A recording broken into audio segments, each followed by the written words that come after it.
नमस्कार, हिंदुस्तान नाउ देख रहे हैं आप। मेरा नाम है तुषार शोरा। हरियाणा के मनीषा हत्याकांड पर इस समय हरियाणा में राजनीतिक माहौल गर्म है।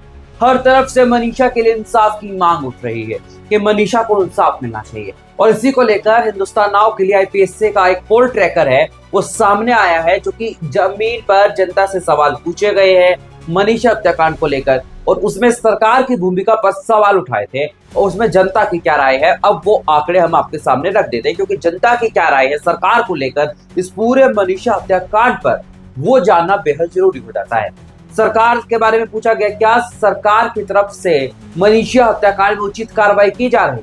हाँ, उचित कार्रवाई की जा रही है कहने वाले 17% लोग, नहीं उचित कार्रवाई नहीं की जा रही है कहने वाले 60% लोग, और कह नहीं सकते वालों का आंकड़ा 30% से ऊपर का आता हुआ दिखाई दे रहा है। वहीं अब अगला सवाल, क्या सीएम सैनी को नैतिकता के आधार पर इस्तीफा दे देना चाहिए? कि सीएम सैनी सैनी के राज में बेटियां महफूज नहीं, क्या सैनी को इस्तीफा देना चाहिए? वो आंकड़े क्या कहते हैं अब आप वो देख लीजिए।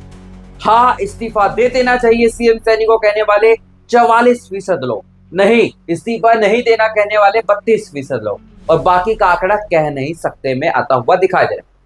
यानी कि इन दोनों सवालों से एक बात साफ है कि हरियाणा में सैनी सरकार की भूमिका पर सवाल जनता ने उठा दिया। पहला, कि सरकार ने उचित कार्रवाई नहीं की, सीएम सैनी के राज में बेटियां महफूज नहीं है, और दूसरा ये कि सीएम सैनी को इस्तीफा दे देना चाहिए, ऐसा जनता का मानना है। अब ऐसे में सवाल उठ रहे हैं, क्या सीएम सैनी इस्तीफा देंगे? सवाल कायम रहेंगे, लेकिन एक बात साफ है कि हरियाणा की लोहारों की बेटी मनीषा अब पूरे देश की बेटी बन गई, जो बेटी इस दुनिया में अब नहीं रही। अब उस बेटी के इंसाफ के लिए मांग हो रही है कि बेटी को इंसाफ मिले, लेकिन सैनी सरकार इंसाफ नहीं दे रही, पत्रकारों को जेल में डालने का काम कर रही। अभी तो वक्त बताएगा कि क्या होगा, लेकिन एक बात साफ है, पूरे हरियाणा में भावनाएं सबकी हाथ है, क्योंकि मनीषा के इंसाफ की मांग हर कोई करता हुआ दिखाई दे रहा है। ऐसे ही देश और दुनिया की तमाम बड़ी खबरों के लिए देखते रहिए हिंदुस्तान नाउ। धन्यवाद।